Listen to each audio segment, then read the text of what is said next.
Students, good morning.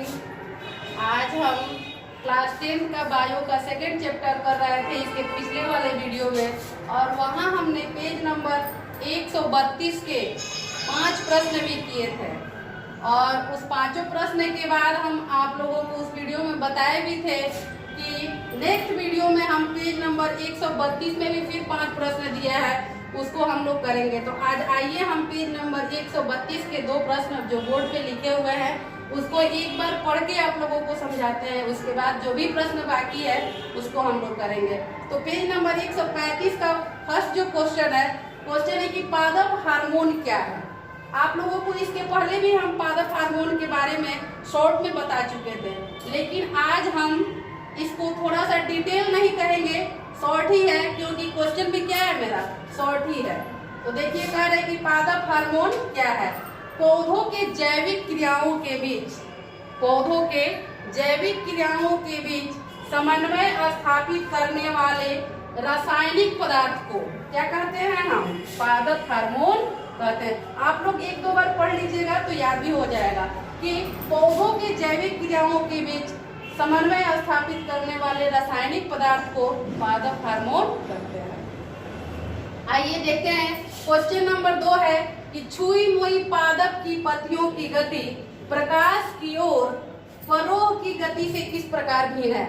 आप लोग जानते भी होंगे छुई मुई पौधा के बारे में, और आप लोग ने उसको जब हम लोग उसको छूते हैं उसकी पत्तियों को, तो छूते छूते वह सिकुड़ना प्रारंभ हो जाती है, और जैसे ही हम अपने हाथ को खींच लेते हैं फिर उसकी पत्तियां क्या हो जाती है? सीधी हो जाती हैं।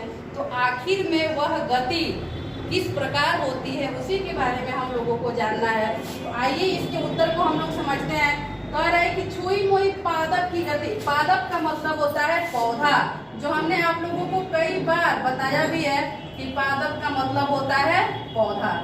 तो छुई मुई पादप की गति प्रकाश की उद्दीपन की दिशा से प्रभावित गति से भिन्न है। मान लेते हैं कि प्रकाश की उद्दीपन की दिशा से भिन्न है, क्योंकि छुई मुई पादप की पत्तियों में अंकुंचन गति होती है। अब देखिए कह रहा है कि छुई मुई की गति अंकुंचन गति कहलाती है। यहाँ पे यही इसका मेन पॉइंट है, अंकुंचन गति। छुई मुई की पादप की पत्तियों में अंकुंचन गति होती है, जबकि प्रकाश की ओर परोह की गति प्रकाश के उद्दीपन की दिशा से प्रभावित होती है। जैसे पौधा उसी ओर मुड़ता हुआ दिखाई देता है जिधर से प्रकाश की प्राप्ति होती है।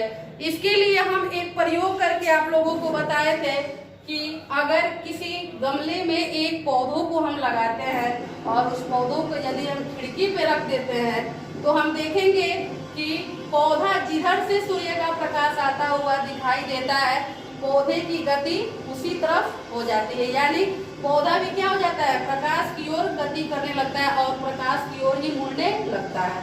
तो ये था मेरा पेज नंबर 135 के 2 प्रश्न। आइए हम इसके बाद वाले प्रश्न को देखते हैं।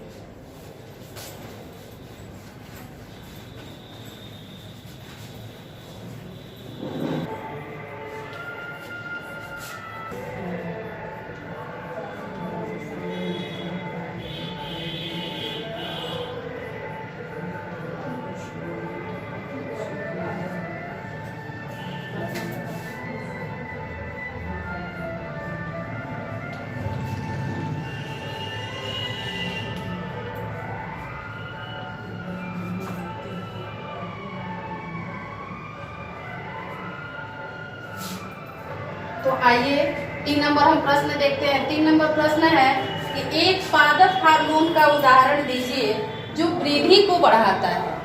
और वृद्धि को बढ़ाने वाले पादप हार्मोन के बारे में हम आप लोगों को बताए भी थे कि जिस हार्मोन की वजह से पौधों में वृद्धि होता है वह हार्मोन कौन कौन से हैं? जिब्रेलिन और ऑक्सिन। उस हार्मोन के बारे में हम आप लोगों को शॉर्ट क्वेश्चन में बता भी दिए हैं, और यहाँ यह क्वेश्चन भी दिया है। तो पादप हार्मोन है जिब्रेलिन, जो तने की लंबाई की वृद्धि को बढ़ाता है। आइए प्रश्न है 4 नंबर कि किसी सहारे के चारों ओर एक प्रतान की वृद्धि में ऑक्सीन किस प्रकार सहायक है। तो उत्तर है इसका कि प्रतान स्पर्श के प्रति संवेदनशील होता है। प्रतान जैसे ही किसी स्पर्श के संपर्क में आते हैं तो ऑक्सीन दूसरी ओर विसरित हो जाता है और उस ओर मुड़कर कोशिकाएं लंबी होने लगती है। ठीक इसके विपरीत दिशा में प्रतान पौधों को सहारा प्रदान करता है। 2 बार यहाँ पे लिख दिए हैं, यहाँ पे एक बार होगा। ठीक इसके विपरीत दिशा में प्रतान पौधों को सहारा प्रदान करता है। कारण है कि प्रतान पौधों को चारों ओर से जकड़ लेता है। तो ये प्रश्न था 3 और 4 इस पेज नंबर 135 के। मात्र एक और क्वेश्चन बचा हुआ है जो हम अभी कर रहे हैं। और आप लोग जितने प्रश्न इस ऑनलाइन के माध्यम से पढ़ाए जा रहे हैं, आप लोग सारे प्रश्न को अपने कॉपी में साफ उसको उतार लीजिए और उसको घर पर ही पढ़ते रहिए। देखिए 5 नंबर प्रश्न क्या है, लिखते हैं 5 नंबर प्रश्न।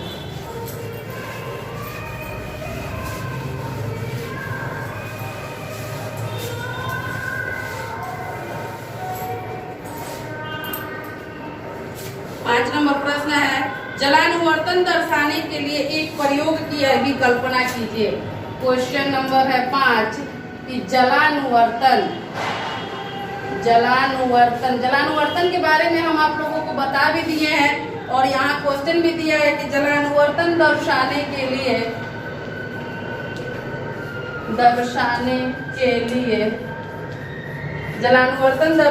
लिए एक प्रयोग की अभी कल्पना कीजिए। एक प्रयोग की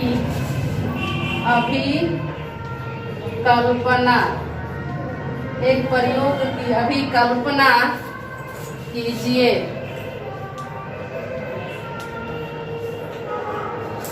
आंसर है इसका, बीजों के अंकुरण के लिए एक ओर नम तथा दूसरी ओर सूखी हुई जमीन उपयोग में लाते हैं। बीजों के अंकुरण के लिए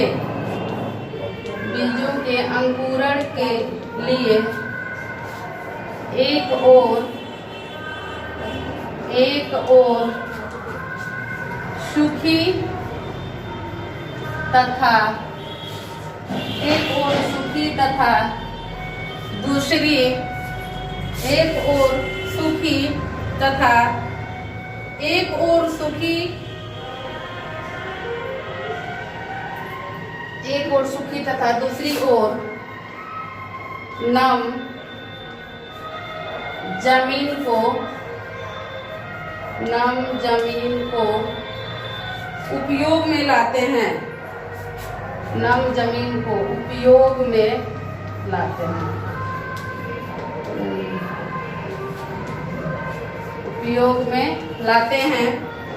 मूलांकुर सबसे पहले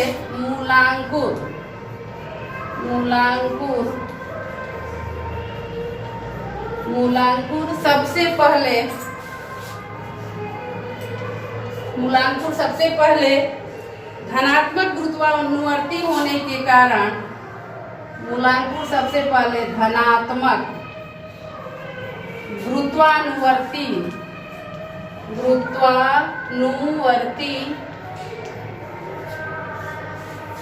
के कारण गुरुत्वानुवर्ती होने के कारण नीचे की ओर गति करता है। नीचे की ओर गति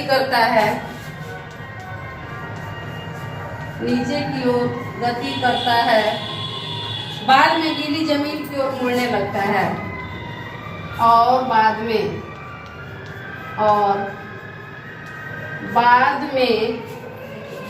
गीली जमीन की ओर